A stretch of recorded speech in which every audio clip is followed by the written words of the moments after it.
દર્દીને લઈ જતી એમ્બ્યુલન્સનો અકસ્માત, 2 મહિલા સહિત 3 લોકોના મોત. સોમવારે ધૂળેટીના દિવસે મોડી રાત્રે ચોટીલા રાજકોટ હાઈવે પર ખાનગી હોસ્પિટલની એમ્બ્યુલન્સનો અજાણ્યા વાહન સાથે અથડાતા જોરદાર અકસ્માત સર્જાયો હતો.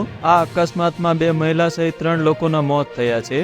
આ એમ્બ્યુલન્સ ચોટીલાથી દર્દીઓને લઈને રાજકોટ જઈ રહી હતી. આ દરમિયાન આ ગોજારો અકસ્માત સર્જાયો છે. પોલીસ ઘટના સ્થળે જઈને વધુ કાર્યવાહી હાથ ધરી હતી. આ અંગે મળતી માહિતી પ્રમાણે ચોટીલા રાજકોટ હાઈવે પર આપા ગીગાના ઓટલા પાસે અજાણ્યા વાહન પાછળ એમ્બ્યુલન્સ અથડાઈ હતી, જેમાં ઘટના સ્થળે જ એમ્બ્યુલન્સમાં સવાર 3 લોકોના મોત નીપજ્યા છે. ચોટીલાથી દર્દીને રાજકોટ સારવાર માટે લઈ જવામાં આવી રહ્યો હતો. આ દરમિયાન ભયાનક અકસ્માત સર્જાયો. માહિતી એવી પણ મળી છે કે જે દર્દીને સારવાર માટે લઈ જવાયો હતો તે દર્દી બચી ગયો છે અને સાથે રહેલા 3 વ્યક્તિના મોત નીપજ્યા. આ ગોજારા અકસ્માતમાં એમ્બ્યુલન્સ ચાલકનું મોત નીપજ્યું છે અને બીજા 2 મહિલાઓનું મોત નીપજ્યું છે. આ અકસ્માતમાં મૃતકનું નામ વિજયભાઈ બાવળિયા, જેની ઉંમર 39 છે, જે એમ્બ્યુલન્સ ચલાવતા હતા, અને બીજા પાયલબેન મકવાણા, જેની ઉંમર 18 છે. ગીતાબેન મિયાત્રા, એમની ઉંમર 45 વર્ષ છે. ભગવાન તેમની દિવ્ય આત્માને શાંતિ આપે. મિત્રો, આવો ગોજારો અકસ્માત ફરી ક્યાંય ન થાય એવી ભગવાનને પ્રાર્થના. વિડીયો પસંદ આવે તો વિડીયોને લાઇક, શેર અને સબસ્ક્રાઇબ કરો અને આવા જ વિડીયો જોવા માટે અમારી સાથે જોડાયા રહો.